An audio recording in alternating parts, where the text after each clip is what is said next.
Kemudian yang kedua adalah beliau Bapak Haji Subhan. Bapak Haji Subhan Khalid, ya, beliau LCMA, beliau lahir 1973, kemudian lahir di Purworejo. Beliau unit kerjanya di Kementerian Agama RI, jabatan adalah Direktur Pelayanan Haji Luar Negeri. Tentu beliau inilah orang yang insya Allah pojok Mekah itu, Madinah itu, dan kota di sekitarnya hafal, saya yakin. Karena beliau juga dulu studi di Al-Azhar. Riwayat pekerjaannya, riwayat pendidikannya, pernah juga belajar di UIN Syahid Jakarta, pernah di Al-Azhar University Kairo, ya, dan riwayat pekerjaannya dimulai dari staf Direktorat Urusan Agama Islam yang pertama, begitu, dari staf Direktorat Urusan Agama Islam, dan jabatan terakhir, ya, menjadi Direktur Pelayanan Haji Luar Negeri, dan sekaligus beliau hari ini mendapat amanah PLT Dirjen PHU.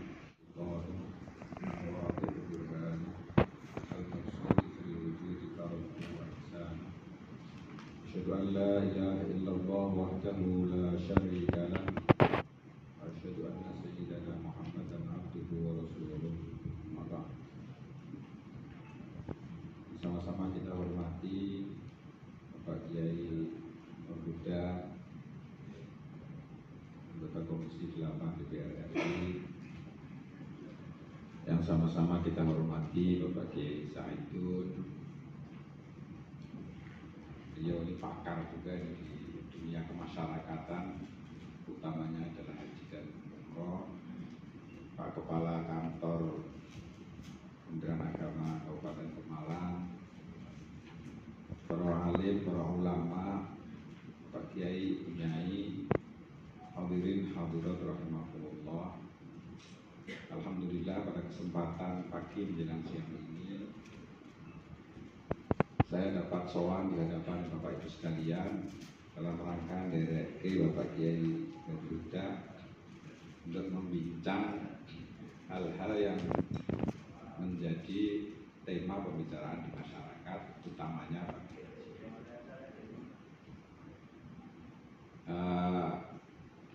karena kita waktunya dibatasi, maka kita jamak dan kita kosor saja, Pak.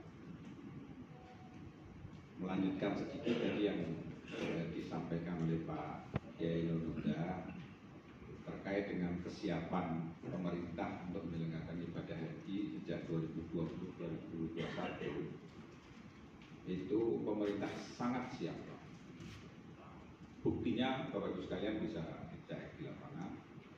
Pak Kepala Kemenang ini sudah mengumpulkan paspor, sudah ngecek jumlah gelarnya, sudah manasik, macam-macam semua sudah dilakukan. Kami yang di pusat sudah ke Arab Saudi, bahkan kena lockdown 2 kali, Pak. Nggak bisa ngapa-ngapain di Arab Saudi. Jadwal sudah kita susun, mulai dari kapan pelunasan, kapan manasik, kapan kloter pertama berangkat, kapan perpindahan dari Mekah ke Madinah, dan seterusnya, kapan wukuf, kapan jamaah terakhir kembali ke tanah air, semuanya sudah kita siapkan. Itu yang sangat teknis, kita sangat siap. Yang kedua, negara ini utamanya eksekutif dan legislatif itu menjadikan haji merupakan salah satu tolak ukur keberhasilan pemerintah. Siapapun pemerintahnya, kalau haji berhasil, dia dianggap berhasil. Tapi kalau haji gagal, meskipun yang lain berhasil, dia dianggap gagal. Khususnya Menteri Agama. Pak Menteri Agama itu berhasil membangun madrasah seluruh Indonesia, perguruan tinggi. Kalau haji gagal, dia gagal. Tapi dia nggak ngapa-ngapain, masjidnya biarkan saja, madrasahnya seperti biasa gitu. Haji berhasil. Oleh karena itu, maka rasanya tidak mungkin ada orang di Republik ini yang dengan sengaja menggagalkan haji. Yang resah itu ya semua orang, Pak. Kami ini sebagai penyelenggara, kalau Bapak yang nanya, kami itu sehari mungkin ribuan pertanyaan, Pak. Akan capek juga jawab. Jawaban yang paling ringan adalah memberangkatkan haji, kan nggak orang nggak nanya. Dan kita tidak mau semua orang itu tanya ke kita kapan berangkat hajinya. Yang kita jawab adalah memberangkatkan haji. Ya, yang kita hadapi ini betul-betul sesuatu yang luar biasa. Ini di tanah air, Pak. Di Arab Saudi, Pak, warga Mekah dan Madinah utamanya itu menggantungkan hidup matinya itu dari haji dan umroh. Mereka sehari-hari hidup itu dari haji dan umroh. Mulai dari menyewakan hotel, menyewakan kendaraan, jual makanan, jual jarum pentul, sampai jual obat kuat yang biasanya bawa orang pemalas kayak gitu. Itu dari situ, Pak. Tali jemuran sampai tali jemuran yang sudah dipaku dari tembok sana ke tembok sana itu orang hidup dari situ. Nah, selama 2 tahun ini mereka betul-betul puasa dan mengalami kerugian yang luar biasa. Bapak bisa hitung yang sederhana. Itu seorang penjual teh susu, ada yang sudah beberapa kali ke sana ya. Orang yang menjual teh susu itu di musim haji, satu orang saja yang jual ketengan itu akan pakai remote dan pakai tempat kita itu satu musim itu ada yang bisa menghasilkan 50.000 rial, Pak, hampir 200 juta. Itu hanya jual teh susu saja, karena saking banyaknya orang yang datang. Nah, tiba-tiba kok 2 tahun ini nggak ada, mereka ruginya segitu, Pak. Nah, kalau kita ruginya kan rugi mundur saja, Pak. Duitnya tetap ada, nggak kehilangan gitu ya. Nah, jadi kita ini menanggung bersama-sama seluruh dunia. Memang situasi ini situasi yang luar biasa. Jadi Arab Saudi sekalipun tidak mungkin sengaja meniadakan haji. Ini kira-kira soal latar belakangnya kita bisa. Jadi keresahan masyarakat tentu kita memahami, dan tidak hanya masyarakat yang resah, kita semuanya resah. Karena program yang sudah kita siapkan, kita bahas bertahun-tahun, ternyata nggak jadi berangkat. Kita memitigasi soal haji ini yang sejak 2020, Pak, ketika awal pandemi ini, kita hitung betul kalau 100% jamaah itu kita berangkatkan dengan protokol kesehatan yang harus diterapkan, Pak, itu berangkat haji itu dari rumah sampai kembali lagi itu 83 hari, Pak. Dari mana 83 hari itu? Karantina sebelum berangkat 14 hari. Tiba di Arab Saudi 14 hari. Pulang dari Arab Saudi 14 hari. 42 hari. Ditambah hajinya 41 hari. Jadi 83 hari. Hampir 3 bulan, Pak, kalau berangkat. Itu kalau 100%, Pak. Nah, nanti masih ada kebutuhan masker. Masker yang kesehatan itu satu kali pakai itu maksimal 4 jam. Jadi satu orang memerlukan 6 masker setiap hari. Kali 83 hari, kali 221.000 orang. Itu kita hitung betul, secara detail, kita butuh ratusan kontainer, Pak, hanya untuk urusan masker saja. Belum selesai, Pak. Sampahnya ini mau kemana kan, Pak? Kalau 1-2 orang yang diseselin, kantongin, buang pinggir jalan nggak apa-apa. Tapi 221.000 orang yang menyampah masker setiap hari 6 biji itu mau dimanakan? Nah, kalau kemudian itu kumpul di muka 2 juta orang, itu bisa balik apa? Untuk sampahnya. Itu bak masker, Pak. Lalu bak hand sanitizer, Pak. Berapa botol yang kita butuhkan untuk dibagikan kepada setiap jamaah untuk sekian musim, Pak. kemudian disinfektan yang setiap beberapa jam sekali harus disemprot setiap tempat-tempat yang menjadi kerumunan jamaah. Itu berapa ribu tangki yang harus kita siapkan dari Sabang sampai Merauke sampai nanti ke Arab Saudi. Itu betul kita hitung. Nah lalu kemudian konsumsi yang tadi ya kita hitung hanya 41 hari menjadi 83 hari kali 3 kali 15 real itu luar biasa kebutuhan biaya. Akomodasi Pak, hotel ya yang sekamar itu pada situasi normal itu bisa diisi 4 orang, 5 orang.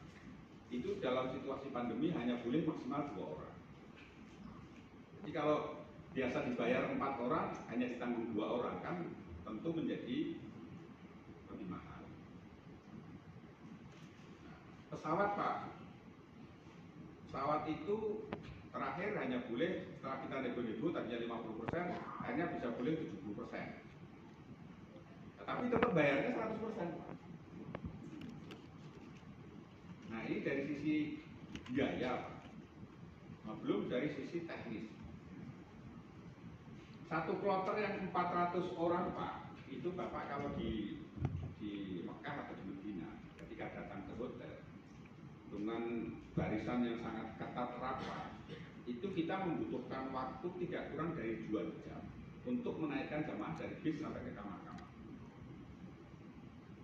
Nah, dengan protokol kesehatan, setiap orang itu jaraknya 1,5 meter atau kita tawar menjadi 1 meter, Pak. Itu satu kloter. Itu kalau di mana di Solo, di asrama di Solo itu kira-kira sampai keluar tuh 2 kilo Pak antriannya itu kalau di Jakarta. Nah kalau di di Mekah, di Medina itu bisa keliling Masjidil Haram hanya untuk antri naik hotel. Ini semua kita hitung detail, kita sampaikan ke DPR. Ini kesiapan kami sampai sejauh ini. Seperti ini. Jadi kalau 100% dan Arab Saudi membuka haji dengan protokol kesehatan, maka tanggal 4 Dzulqa'dah kloter pertama terbang itu harus dihitung maju 42 hari Pak. 42 hari dari tanggal 4 Dzulqa'dah itu kapan Pak? Dan berapa? Syawal tanggal? Masih puasa? Iya. Jadi Bapak lebarannya di Arab Saudi Pak. Itu kalau mau dihitung itu Pak. Nah, itu kita hitung betul, kita sampaikan ke DPR. Ini konsekuensi teknisnya seperti ini, konsekuensinya biayanya seperti ini. Kita sampaikan waktu itu, hitungan kira-kiranya semuanya normal, semuanya sehat, tidak ada yang positif di sana, tidak ada yang sakit dan lain sebagainya. Kita butuh biaya tambahan 13 triliun Pak untuk urusan pandemi saja. Soal dari mananya belum sempat berapa itu Pak. Itu kalau normal semuanya sehat, waras. Kalau ada satu kloter yang tiba-tiba 1 orang saja positif Pak, maka satu kloter itu harus dikarantina, di tracing, benar pokoknya Pak. Nah ini kira-kira gambaran sejauh mana kesiapan pemerintah. Sangat siap dan semua skenario-skenario sudah dibuat. Sampai kemudian kita ajukan, kalau Arab Saudi membuka, kapan bukanya ini ya? Kapan bukanya? Katakan Saudi mengumumkan itu di tanggal 10 Syawal. Karena dia mulai kerja setelah libur Ramadan itu 10 Syawal. 10 Syawal Saudi hanya baru mengumumkan ada haji. Kita sudah hitung Pak, kalau 10 Syawal itu berapa sanggupnya kita berangkatkan? 25% kita sanggup. Karena apa? Yang ini belum dikerjakan. Orang Arab Saudi belum buka. 20% berarti sekitar 50.000 Pak. 50.000 itu sudah 2 kali lipatnya jemaah Malaysia Pak. 25% kita gitu. Kalau diumumkan 10 Syawal, lalu 10 Syawal kita dipanggil lagi ke DPR. Kita tunggu sampai sore, sampai kira-kira Arab Saudi maghrib. Nggak ada pengumuman, berarti sudah mundur. Bikin skenario baru lagi, kurangi lagi. Sampai terakhir sudah masuk Dzulqa'dah Pak, Saudi belum mengumumkan apa-apa. Kita siap 1%. Kalau 1% Pak, 5 hari kurang 5 hari wukuf kita sanggup. Karena 1% itu kan cuma 2.000 ya. Ya sekitar sekitar itulah. Itu mungkin jamaah Pemalang dan Kalongan cukup lah. Iya, tapi kan iri-irian. Iya, yang nggak bisa itu milihnya siapa yang berangkat. Itu bisa rumahnya Pak kepala itu dikerutuk sama itu problem lain. Tapi dari kami sih dari teknis penyelenggaranya siapnya sampai dengan 1 Dzulqa'dah, sampai dengan kurang 5 hari lumpuh itu 1%. Dan sampai dengan itu ternyata Saudi juga tidak membuka dan tidak ada haji internasional. Yang ada adalah haji yang dilakukan oleh warga Arab Saudi sendiri dan warga asing yang tinggal di Arab Saudi. Ini haji melengkapi yang disampaikan Pak. Nah, lalu yang kedua isu soal kita punya utang Pak. Wah, itu ada yang pernah tinggal di Arab Saudi ya? Atau sudah sering ke Saudi Pak? Ada, Bapak pernah dengar cerita warga kita yang sudah kerja di sana, tenaga kerja kita yang di sana itu dihutangi sama orang Saudi, pernah Pak? Yang selalu diberita itu gajinya nggak dibayar sekian tahun kan? Nah, itu membuktikan dan semua orang mengatakan begitu yang sudah biasa bermuamalah orang Arab itu saking pelitnya orang Arab.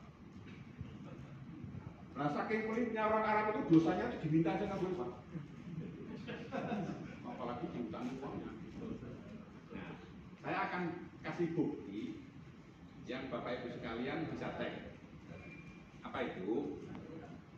Kita untuk bisa mendapatkan visa haji Pak, itu syaratnya kita harus sudah membayar lunas seluruh kewajiban kita di Arab Saudi.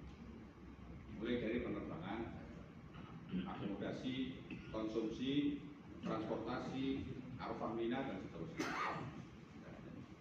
Nah, itu nanti akan kita tulis semuanya, kita masukkan Muhammad bin Ahmad, nomor paspor sekian, penerbangan Garuda, hotelnya Al-Masah, konsumsinya apa, kemudian transportasinya Sapo, pembayaran. Kalau di situ belum ada lunas, itu masih merah dan visa tidak bisa diterbitkan. Nah, dan uang itu, biaya itu harus ditransfer ke rekening Menteri Haji itu tanggal 28 Syakban tahun berbeda sebelum Ramadan, karena Ramadan jadi libur Pak. Pinter dia bisa lebaran ya. Jadi kita biasanya di pertengahan Syakban itu ada rapat panja BPIH Pak. Kita sampaikan ke Komisi 8, kewajiban kita sekian gitu kan. Kita akan kirim surat ke BPKH. Lalu kemudian nanti Komisi 8 ngasih persetujuan dan kesimpulan rapat. Kita kirim surat ke BPKH sesuai dengan kuota kita 221.000 kurang. Kita punya kewajiban membayar kepada Arab Saudi sekian triliun. Mohon dapat segera dibayarkan kepada rekening Menteri Haji paling lambat 28 Syakban, karena setelah itu kita akan segera melakukan proses pengurusan visa haji. Bayarlah itu 100% Pak, sesuai dengan kuota 221.000. Bapak bisa hitung nanti ya, kalau penerbangan itu 30 juta, akomodasi 4.000 riyal, akomodasi 1.200, konsumsi 2.300, kemudian Arafah dan Mina 1.500 dan seterusnya kali 221.000 jemaah. Itu kira-kira mungkin hampir 12 triliun, 10 triliun lebih Pak. Itu yang dibayarkan ke Arab Saudi. Nah, sudah dibayar Pak cash itu, lalu kemudian kita masukkan nama-nama seluruh jamaah dari nomor 1 sampai 221. Selesai, dapat visa berangkat. Nah, lalu di akhir musim haji, bulan-bulan Muharram Safar, seperti sekarang ini ya, bulan-bulan ini, itu kita membentuk tim kecil, namanya tim rekonsiliasi data dengan timnya Menteri Haji Arab Saudi. Di sebelah sana kita rapat, metani satu persatu. Berapa jumlah real jamaah kita yang berangkat haji? Karena setiap tahun itu selalu ada porsi yang tidak terpenuhi karena tidak bisa digantikan. Sudah sampai ke asrama haji, wafat, pesawatnya sudah terbang, kan tetap kosong, nggak bisa diganti. Itu rata-rata 700 sampai 1.000 orang. Nggak bisa digantikan Pak, karena nggak bisa disusulkan pakai mobil gitu ke sana kan nggak bisa. Nggak bisa. Nah, itu kita hitung dari 700, katakan 700 orang yang tidak jadi berangkat itu namanya siapa? Detail kita tidak nomor paspornya berapa, dicek betul sama dia. Nah setelah sepakat rekonsiliasi tadi itu, nanti ada catatan, loh si A ini sudah terbang, dicek lagi, oh ya ternyata sudah terbang. Tapi ternyata sampai Medina, begitu sampai pemondokan meninggal. Berarti kan tahapan-tahapan berikutnya dia tidak menggunakan kan? Angkutan dari Medina ke Mekahnya tidak dipakai, hotel Mekahnya tidak dipakai, konsulnya tidak dipakai, itu kita hitung. Lalu setelah di total itu, katakan dari 700 orang yang tidak jadi menggunakan fasilitas itu, ada biaya sekian ribu real, sekian ratus ribu real. Nah itu kita ajukan tagihan reimburse namanya Pak, pengembalian. Nah itu tidak kemudian terus kita ajukan dapat Pak, 2 bulan, 3 bulan baru dapat pengembalian. Jadi kalau dari Muharram 5 bulan kemudian itu Muharram, Safar, Rabiul Awal, Rabiul Tsani, Jumadal Ula. Nah jadi kita ini justru punya piutang ke Arab Saudi itu sampai bulan Jumadal Ula Pak. Bukan sebaliknya, bukan kita punya utang, tapi kita punya piutang ke Arab Saudi. Ini Bapak bisa cek, nanti silakan datang ke BPKH atau ke kantor kami, saya tunjukkan tentang hal ini. Nah, ini clear ya, tadi saya sampaikan berbagai Bapak Ibu bahwa ini tidak benar, saya buktikan. Nah, lalu yang ketiga Pak, ini soal kuota. Antrian kita ini normal saja itu makin panjang setiap hari, pertambahan jumlah pendaftar itu secara nasional rata-rata 4.000 orang. Atau kalau di Malang setiap hari berapa Pak normal nambahnya? Tahun ada 600-an. 600 itu ke Malang saja. Kalau kali 500 kabupaten, nah bisa Pak. Itu per hari secara nasional itu 4.000 Pak. Bukan yang daftar, yang daftar per hari 10, ya kan? Per hari 10 berarti sebulan 300 kan? Satu kloter sendiri satu. Artinya situasi normal saja itu antrian makin panjang. Ditambah sekarang ini 2 tahun tidak ada haji. Mudah-mudahan tahun depan ada sehingga bisa mengurangi. Jadi ini konsekuensi memang meskipun pahit tapi ya kondisinya seperti itu. Nah, kira-kira bisa nggak kita minta Saudi supaya menambah kuota, gitu kan? Pak, Bu, problem kuota Arab Saudi itu hanya satu, space di Mina Pak. Mina. Kalau Arafah masih luas Pak, Arafah itu dan cuma 1 hari dan tapi di Mina karena dia 3 hari. Nah, di Mina itu batas yang dijauhkan Kanjeng Nabi itu kan Bainal Jabalain saja. Jadi kalau memperluas Mina itu ya bongkar gunung saja. Dengan 221.000 jamaah kita, itu setiap orang hanya mendapatkan space 0,8 meter, 80 cm. Jadi Bapak jingkrung di dalam sarung itu belum cukup. Maka setiap tahun keluhannya adalah Mina sempit. Masih ditambah dengan kamar mandinya ditambah dong. Kita kan makin sepuh nih. Ada yang diabetes, macam-macam, pengen sering kamar mandi. Nah kalau kamar mandinya ditambah ya space-nya berkurang lagi kan untuk kamar mandi kan. Belum dikurangi lorong gitu kan. Belum dikurangi yang bawa koper gede dan lain sebagainya. Nah sekarang kalau saya tanya Pak, pengen longgar apa pengen kuotanya ditambah? Gak apa-apa. Kalau pengen longgar ya dikurangi. Kalau pengen ditambah kuotanya ya sabar bersama-sama. Ngadek apa ya? Ngadek saja nggak apa-apa kan kira-kira gini. Nah, mumpung ada para kiai, ada Pak Kiai Buddha, kira-kira nih Kiai Pemalang ini sekarang sehari-hari itu menderek madhab Syafi'i sepakat ya. Syafi'i itu mabit di Mina wajib Pak. Sehingga konsekuensi itu Mina ya harus berdesak-desakan karena harus ada di Mina kan. Sekali-sekali kita menderek dawe Imam Hanafi Pak, mabit itu sunah. Kan Bapak semua ngakui kan Imam Hanafi itu imam kita juga kan. Nah, Dalam situasi yang sangat sulit itu sekali-sekali nderek ya Imam Hanafi mabit itu sunah. Sehingga sudah dari situ Jamarot lempar 10 menit pulang ke hotel. Lalu Pak, terkait dengan itu banyak pertanyaan dan juga tuntutan dari jamaah. Lalu upaya pemerintah apa sih terkait dengan tambahan kuota itu? Kami sudah melakukan 2 hal yang ini lompatan yang luar biasa Pak. Saya sampaikan di sini. Tahun 2015 kami melayangkan surat kepada Kementerian Haji Arab Saudi. Ini kaitannya dengan usulan Bapak Ibu sekalian juga. Nanti kalau ada usulan baru silahkan sampaikan melalui Pak Kiai Nur Huda, nanti kita bahas di Senayan atau dimanapun kita ketemu kita bahas. Nah, usulan yang marah itu dari Sabang sampai mereka, dari para kiai, para KPI dan sebagainya itu kira-kira Mina itu kalau ditingkat gimana caranya? Jadi kalau di tingkat itu 1000 jadi 2000 kan, kalau 3 menjadi 3000 dan seterusnya. Nah ini kan ide menarik Pak.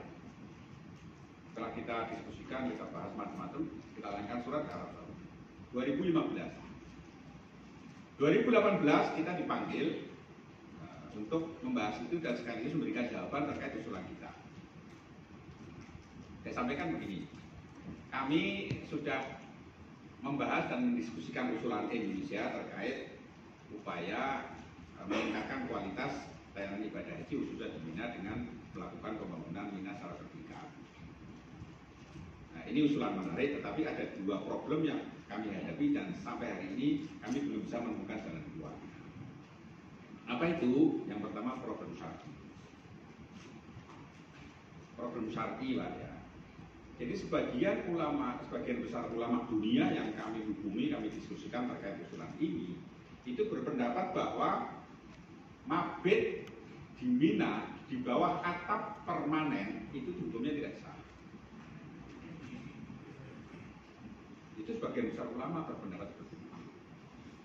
Nah dampaknya, insya Allah dampak. Kalau itu dilakukan, maka bagi penganut pendapat ini, ketika itu dilakukan dan mereka mendapat tempat di bawah atap permanen, mereka berbondong-bondong naik ke lantai paling atap supaya tembus ke langit. Nah ini risikonya lebih besar. Seperti yang terjadi di Jamarot era dulu, pada jatuh kan dari atas jembatan itu. Ini problem syar'inya. Jadi berat Pak menyamakan pendapat orang seluruh dunia, orang sepemalang yang seluruh pilih Hanafi aja nggak mau, apalagi nah, kira-kira gitu kan. Seluruh dunia kan, jadi Saudi nggak sanggup untuk bisa meyakinkan orang seluruh dunia mengikuti pendapat itu. Karena apapun yang dilakukan oleh Arab Saudi, ketika kemudian para jamaah itu secara syar'inya tidak sependapat, mereka akan cari jalan keluar. Seperti contoh yang sudah dilakukan adalah perluasan Mina. Ada yang pernah dapat tempat di Mina Jadid Pak? Ada? Mina Jadid itu Pak, itu lokasi kelurahannya itu masuk kelurahan Musdalifah Pak. Nah, karena Minanya sudah penuh, padat, diperluaslah sampai ke Musdalifah itu yang kemudian disebut dengan Mina Jadid. Prakteknya, teknisnya, pada tanggal 9 Dzulhijjah, maghrib dan terbenam matahari, jemaah kita yang ditempatkan di Mina Jadid yang jumlahnya 9 maktab, kurang lebih total jamaahnya 27.000 jamaah, dari Arafah langsung diangkut ke tenda itu Pak. Pada malam hari itu, tanggal 9 malam sampai besok pagi 10 pagi, itu dia statusnya mabit di Musdalifah Pak. Begitu pagi-pagi terbit fajar Pak, di tempat yang sama itu menjadi mabit di Mina. Nah, satu tempat 2 jenis kelamin. Semua orang akan mengatakan tidak sah salah satunya. Karena kelurahannya jelas kelurahan Musdalifah, ya sahnya mabit di Musdalifah, Minanya menjadi tidak sah. Pengikut mazhab Syafi'i. Hanafi nggak ada urusan. Pakistan dan Turki itu nggak ada urusan karena mereka mengikuti mazhab Hanafi. Ini inovasi yang dilakukan oleh Arab Saudi untuk melonggarkan space di Mina. Dampaknya jamaah mengatakan tidak sah. Ini, jadi ini problem syar'i. Lalu problem teknis, yang kedua problem teknis.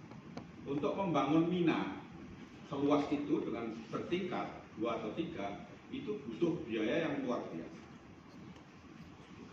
Konstruksi dengan asumsi orang yang akan menggunakan itu sekian juta orang seperti bangun Jamarat itu diperlukan biaya per meternya itu sekitar 30.000 rial Pak, per meternya. Kalau kita di sini mungkin 1 juta ya, itu 30.000 per meter Pak, jadi sekitar 120 juta per meter. Paling luas Mina itu pokoknya nggak bisa ngitung lah.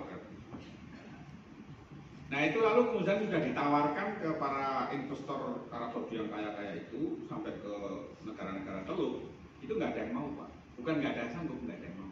Karena apa? Nggak ada untungnya Pak. Modal yang sekian besar itu lalu kemudian hanya digunakan 5 hari selama musim haji aja, tahun itu Pak. Dan dia harus merawat itu. Di luar itu tidak bisa digunakan untuk apa-apa. Ditawarkan untuk Piala Dunia juga nggak bisa. Atau apa itu nembak ya, yang sasaran tembaknya Jamarat apa itu enggak juga. Atau event terbesar yang mirip dengan itu Jambore ya, Jambore internasional itu paling 5.000 orang Pak, 2 maktab. Lalu kita punya 73 maktab. Nah, jadi itu 2 problem yang dihadapi Saudi terkait dengan usulan Bapak Ibu sekalian yang sudah kita sampaikan ke Arab Saudi. Jadi untuk sementara lupakan dulu usulan itu Pak.